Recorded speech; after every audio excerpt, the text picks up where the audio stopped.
wadannada Asia wadan kamid ah ayaa nin caalima oo madrasad haya ayaa ziyaartay luqada carabigana xabad yar buu tuuranayay markaas uu yiri min ayna markaas aan ku yiri min Djibouti markaas uu yiri qariib min Makka markaas aan ku yiri ما سمعت طيب صومال قريب من مكة وانا هلقانو الشيخ أرض الحبشة قريب من مكة مكة إيه مدينة إيه عيال كا قرآن كا ودي كا يمويانه عالم كا واحد كسعود وربك ما هيو سنة كينا وحال لقى يابا كنتن أرضيا وحفظة كتاب الله إنو صوصار صومالي محو صوصار بالشيخ أفرت السنة كهر وحي ودن كأنه كد ميبال هذا لا يا إلايمك وما تصعد وما تشاكين يسامح وما وحنوب بدنها وحن لو ديرن كو مشغول سن سدا marka horumar ku gaarina war labadan indhood kugu talaba lagu leeyahay ilaa adduunyada ku eego ilaa aakhirada ku eego waqtigaagana saddexdan u qaybi 8 saacadoodna waxaad ku amirtaa masaajida 8 saacadoodna waxaad ku amirtaa reerkaaga iyo ubadkaaga iyo naftaada xaqeega 8 saacadoodna waxaad ka shaqaysaa kasbi xalaal ah maxaa ka tagay baliisha 8 saacadood masaajidka salaadii baad ku tukan waad ka soo horeyn waad ku dambayn quraan baad ku akhrisan dhikri baad ku sameyn xalaqadaad ka qayb gali culimada dhageysan dadka caamada dayacan cid u damqanaysa cid u tagaysa aynan jirin waliba dhalinyarada u badan ayaad gacanta intood soo qabatay masaajida keenay يا غلام أسلم غلام يهودي والنبي قال خدميني عليه الصلاة والسلام أي نبي قلت تبي أوي أو بكابا لقو يري لقو يسوع كسعود النبي قال يركي رأوتك لأن مركاسو النبي قال لي يركي رايو نفتو هديتو لقيق راي هيسو سكرادا حقا مدح النبي قال كفر يسي مركاسو يري يا غلام أسلم اسكا إسلام مركا يركي را أبيه بيقو كبقي أبيه با إلهي كسيي أطيع أبا القاسم أبا وركي سيال فأسلم الغلام يركي رأو إسلامي وعو نبيكو كسوبة قرقي إسوغا وجهي سفر حدو أي كم وقت أولي الحمد لله الذي أنقذه بي من النار إلها وحن كو حمدنا يا يركاير سببتين نارتك قبت بادية بما هل برسولكو يري يذهب إلى الناس اللوي ما ديهي سينيين أي وقعت كيسين والصبرين هذا يقول والصبر بان النبي قال لي صبر إني دلان باي كفكرة يعني يكو اسنوحوا كفكرة يعني هنونان كأني أنظر إلى رسول الله صلى الله عليه وسلم وهو يحكي النبي من الأنبياء ضربه قومه فأدموه وهو يمسح الدم عن وجهه ويقول اللهم اغفر لقومي فإنهم لا إسقى اسكو جيدا ما عدك الوحو جيدو وإسقى كديقا لقد هذه قومكيسو أي دقحييين قومكيسو أفلقاديين وجهكيسو الشريف كأغنوفت لقاقتو في وإسقى عليه الصلاة والسلام انتو اسكا مسحو انتو ديقا اسكا بيه مال انتي ماركتانا يوم الطائف أيو لها وحا يقود ليان قرن معياني وقوم كيقي له ودن بدافو لها هبين هذا كمذا أيو النبي صلى عائشة قرية كقرنا عائشة أم المؤمنين مركز النبي هوستك سوق شيء وعلى عائشة عاوة ميدين بوكيدي ربي جهان عابد عاوة مسك كيدين مركز عن كيدي بيتنا وان كدايس كعباديس مركب النبي استاجي لبدا آية ضاد صدق وقعن علينا آية بلال صلاة فجر بلال وأدمي إن تعذبهم فإنهم عبادك وإن تغفر لهم فإنك أنت العزيز الحكيم ربي إنهن أضللن كثيرا من الناس فمن تبعني فإنه مني ومن عساني فإنك غفور رحيم هبينا للمدى كدابة إلا انتساء حلقوا سجود ودولك ديقى يبين للمدى قويسي لبدا آيات معناك وادقرن إسان آيات هوري وحويان أريق النبي عيسى عليه السلام وبكى قيامة كورن دون إلهي هرتي واسكو بريالي دونو أي النبي محمد إفك دوشة دو كلها وأريجي أنت قلت للناس اتخذوني وأمي إلهين من دون الله يا عيسى ابن مريم أيا رب العزة كون دون مالك قيامها ماذا كير قوم كاغر بني إسرائيل أنيجي هو يدي الله سكدي إلهي نقدرتون عبد ماذا كيري مركز النبي عيسى إسبري يا ليا مركو إسبري يا لبو ورنيا هذا عذاب سنة وأضمها جي هذا دودم بدافع سنة أمر كذا أسكله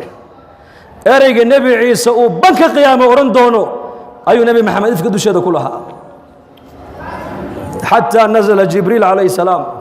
ورقاس يقول يا جبريل يا جبريل اتق محمد عليه الصلاة والسلام وعاد كتر هذا إنا سنرضيك في أمتك ولا نسوءك بإلهي كيري يا جبريل اتق محمد حبيب كيجي وعاد كتر هذا أمت هذا وكار لك قلين دونا كوكونا دي بمين هذه قبل لقويري وسين دونا أمت هذا سيس أدرى لكو نقول دونتو كوكونا دي بمين يك wax adiga dib ku galiya ka yeelmeynaba yaka baa lagu yiri marka abu nabi qul ilmada intuu iska biyay ayuu salaada subax nabigu saxaabada tujiyay aw dareenka ay shucuurta maanta ikhwata al-iimaan wal islaam aw shucuurtaas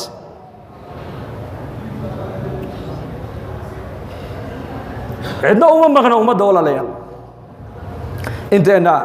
saalixiinta ee masaajida soo galaysa ee culimada dhageysanaysa ee diinta jecel ee diinta baranaysa ee diinta ilaahay tabaaraka wa tacaala u damqanaysa innaka la inaga rabaa ummadan aanu fikirno oon waqtigeena 8 saacadoodna masaajideena ku camirno waa mar waxa laga duwayaan cilmiga la baran mar quraanka la akhrin mar dhikri baa la sameyn saacad baa la fariisan sidii abu darda radiyallahu anhu markii la weydiiyay abu darda saacad waqtigiis cibaadadiisa ugu qiimo badan noo sheeg baa lagu yiri xaaskiisa waxay tiri uu fikir jiray tiri bas cibaadada ugu qiimo badan uu abu darda uu lahaa fikir kalagii intuu meel fadhiisto ayuu ka fikir jiray ilaahay cadamadiisa ayuu ka fikir jiray diinta ilaahay 8 saacadoodna kasbi xalaal ah 8 saacadoodna xaqa naftaadii xaqa reerkaaga xaqa ubadkaaga salmaan iyo abu darda buu nabigu walaaleeyay salmaan iyo abu darda salmaan baa soo ziyaartay abu darda xaaskii abu darda wuxuu arkay ummu darda jirkeega ay ka muuqato nafaqa daro oo dharkeeguna maaragtana ku dul go'ay markaasuu ku yiri waa maxay noloshan aad ku nooshahay waxay ku tiri saaxiibka danina diyo u baahan maaha diyo ma doono uu ka qaaday tir faraha way dacwaysa moogta walaalka abu darda salmaan walaalka abu darda la yuriidu dunya nina diyo doonay maaha saga dano shaqo tagi laha oo dharka naga bedeli laha oo masaarif noo keeni laha soo maahin ha saga naga masuulaha nina diyo maaha faru ka qaaday diyo hal waa sugi uu fadhiistay abu darda oo socda yimid markaas ay ku tiri war walaalka salmaan baa fadhiyo ku sugay dibadda markaas uu yimid uu salaamay cuntay marka ayuu soo qaaday cuntadii buu u dhigay markaas uu ku yiri de fadhiiso ila cun markaas uu ma anu waan soomanahay suuf soonka jabi buu ila cun la sunnah oo la cun habeenkii bay markaas garab seexdeen marale markuu salmaan uu dhinaca dhulka dhigay oo abu dardana uu leeyahay salmaan uu ka seexday markuu yiri isla markii abu darda salaad buu kacay salmaan baa yiri war yaa seexo jooji salaado uu seexiyay bal si fiican hadalka u dhageysta meel baan u socdaa hadda kolkuu isna malaha uu ka gamay buu hadana yar kacayo markaas uu war seexo marka kana uu kaca kana uu seexiya kana uu kaca kana uu seexiya waqti sahar saacadii dambe yiri imika ka hadaba hawada tukana labadeenu way markay wada tukadeen ayuu fadhiisiyo wuxuu ku yiri war yaa abu darda uu dhageyso rabbiga xaq buu kugu leeyahay reerkaaguna xaq bay kugu leeyihiin naftaaduna xaq bay kugu leedahay damid walba xaqiisa si buu ka yiri iska aamus abu darda ilaa waan xalay salaad leelkiisa laga kala daadiyay oo soonkiina laga jabiyay weliba dardaaran la siiyey ma hadhine intuu soo socday buu nebiga ku soo dacweeyey wuxuu yidhi yaa rasuul allah salmaan baa ii yimid oo soonkaygiina uu iga jebiyey salaataleylkii xalay tolan uu iga manciyey adoo halkan joogo marjicii dhannaaya ayuu hadalkaa isaguna igu yidhi markaa nebigu muxuu yidhi sadaqa salmaan muxuu yidhi sadaqa he muxuu kugu yidhi wuxuu igu yidhi naftu xaq bay kugu leedahay ehelku xaq buu kugu leeyahay rabbigaa xaq buu kugu leeyahay dee mid walba xaqiisa sii markaa buu nebigu yidhi sadaqa salmaan salmaan run buu sheegay buu yidhi xadiiskaa ninka lagu akhrinaya waa abu darda mise waa innaka bal ii sheega xadiiska ayuu ku yimid ninka habeenkiina salaad u taagnaa maalinkii oo dhanna soomanaa adduunyana faraha ka qaaday xadiisku ninka uu ku yimid waa ninka maahin anigii adiga maaha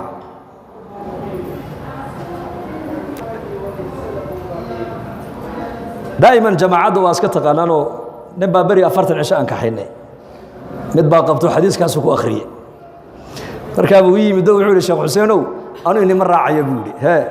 xadiis aad iga qariseen baa lay sheegay buu yidhi markaasaan ku yidhi muxuu haddee xadiisu way badantay annagu culummo ma niine arday wixii culummada ka soo maqleen dadka u sheegaanahay muxuu ahaa dee xadiisku waa sadaq waxaa laygu yidhi naftu xaq bay kugu leedahay islaantu xaq bay kugu leedahay rabbigaa xaq buu kugu leeyahay dee markaad islaanta iga soo kaxayseen ee adduunyada iga soo kaxayseen dee aw xuquuqdiisa uma dayicin buu yidhi war xadiisku waa sax weeyaane adiga iyo aniga maanta sidan aan ku jirno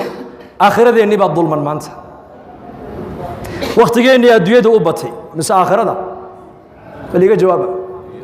midku u batay wakhtigeennii adduunyuu u badan yahay qalbigeenna maanta maxaa ku weyn adduunye mise aakhirada adduunyadaa ku weyn walaalayaal diinta nuqsaanteedu inama taabanaysa maanta laakiin nin walba reerkiisa nuqsaanta soo gaadha way taabanaysaa saa darteed waxaan walaal iskugu nasteexaynaynaa oon isku baraarujinaynaa mar walba inaan diinta qaybta aad ka qaadan karto waad ka qaadan kartaa dadka muslimiintana ilaahay waxa uu ka dalbu yidhi wactasimuu bixabli illaahi jamiican waana walaalo ilahay baa walaalo ka dhigay muslimiinta waxay walaalo ku yihiinna waa maxay alislaam diinta islaamka walaalo ku nahay diinta islaamka inaan isku qadarina laynaga doonaya walaalayaal oo qofka muslimka kale waa walaalkii walaalka muslimka haddaad wax taraynin sharkaaga ummadda ka hayso calaa kulli muslimin sadaqa waagu markuu barya buu rasuulku yidhi qofka muslimka sadaqa laga rabaa inuu dhiibo in lam yajid buu yidhi hadduu haysanna fayacmalu biyadihi gacantiisuu shaqo ku abuuri buu nebigu yidhi fayanfac nafsahu naftiisana waxbuu tari wayatasadaqu walaalkiisana muslimkana uu sadaqadaysan uu siin markaasuu in lam yacmal hadduu samayn sidaana markaasuu nebigu yidhi yuciinu da alxaajati almalhuuf qofka dhibaataysan ee loo itaal sheegtay ama qofka kurbadu ay haysatee madluumka ayuu xooggiisa ku caawinoo uu u gurman oo wuxuu leeyahy war ninkan waa laga gardaranya gardarada ka daaya oo dulmiga naga daaya hadduuna sidaa samayn baa nebiga laga yidhi wuxuu nebigu yidhi ya'mur bilkhayri dadku wanaagga fari hadduuna sidaa samayna sharkiisuu ummadda ka haysan uu meel kala fadhiisan intaabaa qofka muminka sadaqo ugu filan buu rasuulku yidhi war muslimka waxaa la doonayaa ummadda inaad wax tarto ood cilmigaaga wax ku tarto oo dhaqaalahaaga wax ku tarto oo caqligaaga wax ku tarto oo xooggaaga wax ku tarto oo hadalkaaga wax ku tarto haddaa intaa midna lagaa waayey sharka adiga ilaahay kugu abuuray dee ummadda meel kala fadhiiso oo axaadiista isordhig sibaabu lmuslimi fusuuqun wa qitaaluhu kufrun buu nebigu yidhi qofka muslimka cayda la caayo faasiqnimo ayaa lagu mutaystaa dilkiisana waaba lagu gaaloobaa buu rasuulku yidhi markaa dadka muslimiintu walaal waa walaalo ilaahay baa walaalo ka dhigay waa inaad naftaada ha u noolaan waxaad tidhaahdaa anigu walaalkay baan u noolahay waxaan hayana walaalkay baan u hayaa ghaswadii yarmuuk 3 nin oo asxaabtii nebiga maxamed ka mid a ayaa dhaawac halisa lagu soo gaadhay marka kii horreeye la gaadhay wuxuu leeyay biyo igu qabta cikrimu ahaa markii biyihii la yidhi hal lagu qabto hal la siiyo ayuu wuxuu maqlay mid kaleoo ka shisheeyoo leh biyo markaasuu anu waan roonahe isaga la gaadha biyaha kii baa lala dul yimid kiina wuxuu maqlay ku kaloo leh biyo marka anu waan roonahe ka kale la gaadha saddexdoodii iyadoo ninnagu biyihii ka ban oo ninba ninka kale u doorbidayuu leey isaga la gaadha ayaa saddexdii naftu ka wada dhacday mar keliya anu han dhinto walaalkay ha noolaado muslimiintuna maanta maxay marayaan anu ha noolaado aadu iska dhimo wixii fiicanna anay igu fiican yihiin wixii xunna aday kugu xun yihiin war waxaasi nolol maaha nolosha islaamku waa maxay walaalayaal waa inaad garataa muslimka walaalkaaya shahaadanaya yaa waa gacan adiga kaa maqan intuu kaa maqan yahay almu'minu lilmu'mini kalbunyaan saasuu nebigu yidhi yashuddu bacduhu bacda ka maraykanka halka ugu dambaysa joogaa muslimka dhibaataysan ka halkan joogaa la rabaa inuu ka murugoodo u duceeyo maxaa ducaynaynaa maanta tv-gaad furiyo wax alliya waxa dhimanaya ee dhammaaday waa muslim markaasaa muslimiintii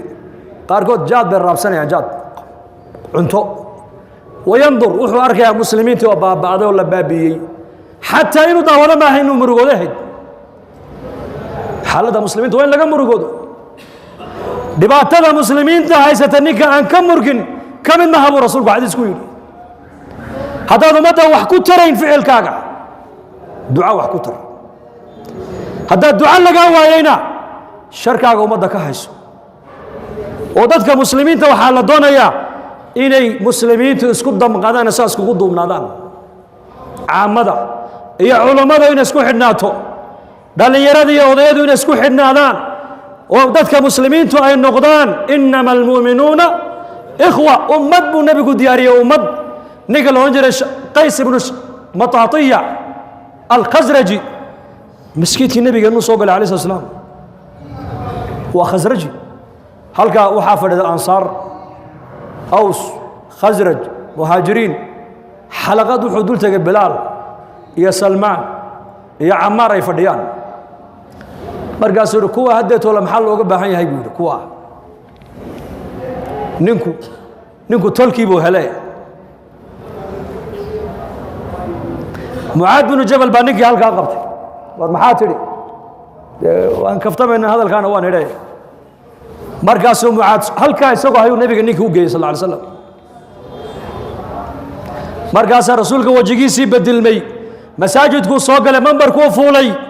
saxaabadii oo dhan baa loo wada yeedhay khudbad buu nebigu bilaabo khudbad dheer maahayna khudbad gaaban bay ahayd wuxuu yidhi waryaada rabbigiinnu waa mid keliya buu yidhi diintiinnuna waa mid keliya carabiyadduna aabba iyo hooyeynima buu ka yidhi faman tacallamaha ninka luqada carabiyadda ku hadalkayga bartay waa carabi intaa markuu nebigu yidhi buu khudbaddii ka dhaadhacay mucaad binu jabal weli ninkii halkii buu hayaa kana nebi allow maxaad odhan buu ka yidhi kaa naarta u daa buu yidhi naartaa kaaga filan naarta u daa buu ka yidhi maalintii abubakar la doortay khilaafada loo doortay qabaa'ilkii ridoobay isagoo murtada ninkii la soo dilay waa kelmaddaa wuxuu diinta kaga baxay kelmad ummadda casabiyad iyo qabyaalad ku abuuraysa ayuu ku dhex tuuray masjidkii rasuulkeenna wuxuu yidhi kuwa maxaa looga baahan yahay haddeetoole waa bilaal alxabashi salmaan alfarisi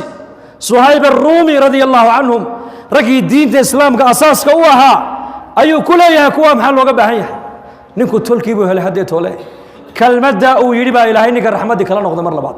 oo diinta ilahay u ka qaatay